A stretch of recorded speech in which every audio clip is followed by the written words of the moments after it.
I'm telling you, you're not telling it right. I am so. The story goes, once upon a time in a foreign country. No, it doesn't. That's not the way it starts at all. This time I'll tell the story and you listen. Fine, you tell the story. Okay. Once upon a time in a foreign country, there lived a girl named Rindercella. That's not right. Her name was Cinderella. This is my story, and I say her name was Rindercella. Now, Rindercella lived with her muggly other and her two sad sisters. That's not right. She lived with her mother and her two bad sisters. Shh! I'm telling a story. Also, in this same foreign country, there was a very pransome hince. Now, the pransome hince was going to have a fancy fall, so he invited the people from miles around. No! He was a handsome prince and he was having a fancy ball! Come on, can't you get anything right about this story? That's not the way my story goes. Now, Rindercella's muggly other and her two sad sisters went out to buy some drancy fesses to wear to the fancy fall. But Rindercella couldn't go because all she had to wear were some old wordy dags. It's dirty rags, not wordy dags. So then the night of the fancy fall arrived, and Rindercella couldn't go. So she just cat down and tried. What? Cat down and tried? Yeah, and she was getting there trying, when all at once came her Gary Modfather, and he touched her with his magic man. And there appeared a Sig Boach and Hicks White Sources to take her to the fancy fall. Hicks White Sources?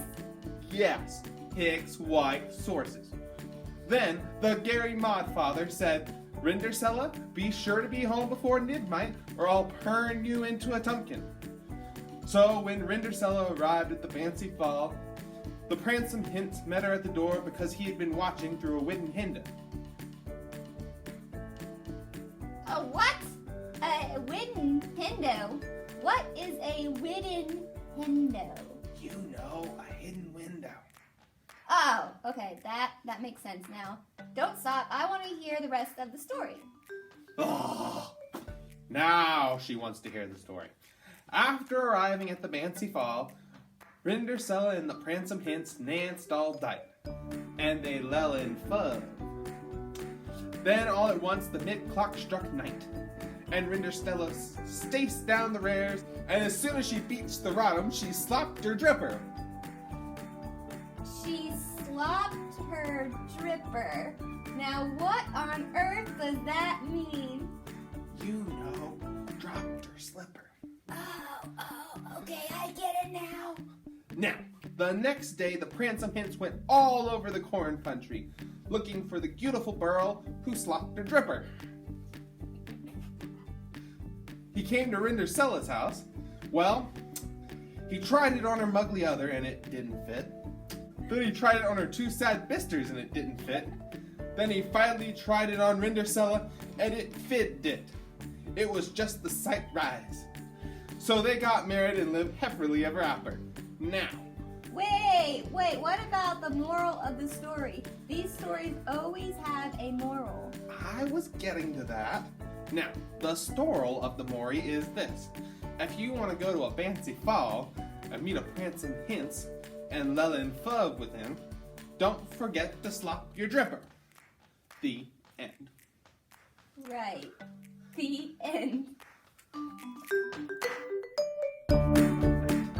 And Rindercella staced down the rares, and as soon as she I need to do it.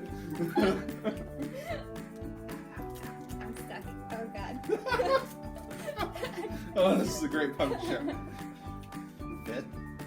Then he tried it on her two. So much editing. Oh.